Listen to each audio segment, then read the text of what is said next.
Dalam Bapa dan Putra dan Kudus. Amin. Bapa di surga, kami ucap syukur dan terima kasih bahwa kami boleh diingatkan kembali bahwa kami harus membara, terbakar hati kami berkat Roh Kudus untuk Kristus, untuk Bapa dan untuk gereja. Terpujilah namamu kini dan sepanjang segala masa. Amin. Para saudara, bacaan hari ini Yesus mengatakan, aku akan mengirimkan api ke dunia. Dan supaya api itu membara.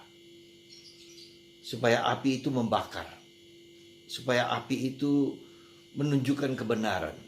Supaya api itu menunjukkan Roh Kudus. Roh Allah yang berkobar-kobar seperti para rasul.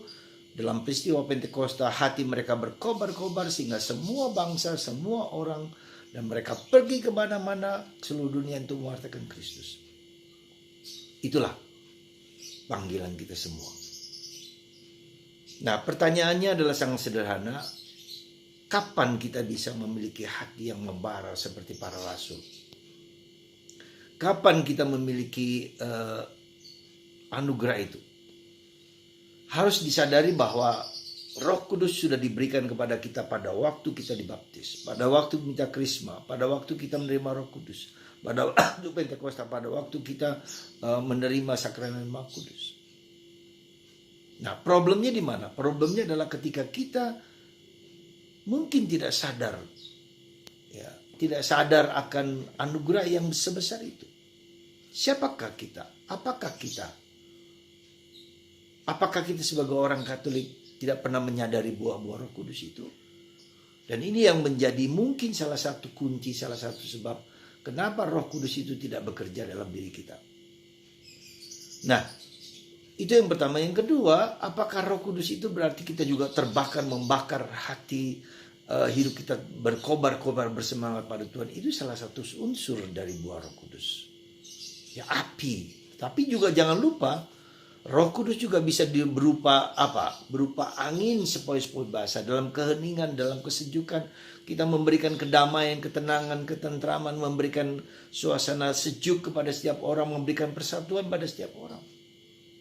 Itu salah satu bentuk. Jadi api, angin sepoi-sepoi basah, dan juga bisa juga tanah yang subur di mana kita bersedia mendengarkan Roh Kudus.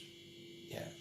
Keempat juga merupakan air, ya, unsur-unsur alam ini, ya, unsur api, unsur alam, air yang memberikan ketumbuhan, memberikan kehidupan, memberikan kesejukan, itu semua unsur-unsur Roh Kudus dalam diri kita. Sekarang juga Roh Kudus berupa apa? Pikiran, pencerahan, dunia maya, dunia intelektual, ya, di mana orang berdiskusi, mewartakan diskusi, musyawarah, itu semua adalah unsur-unsur alam. 5 unsur alam ini itu adalah unsur dari Roh Kudus itu sendiri. Kita menjadi tanah, tempat yang subur, mendengarkan, api membakar, menyalakan dan mematangkan sesuatu.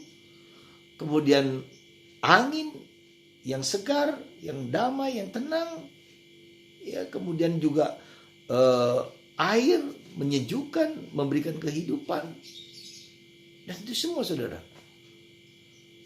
Jadi Yesus mau mengatakan kepada kita, marilah kita meniru dan meneladan 5 unsur dunia ini bagi kita semua, di mana kita bertumbuh berkembang dalam hidup kita. Itulah yang diminta Tuhan bagi kita. Ya. Dan itulah buah-buah Roh.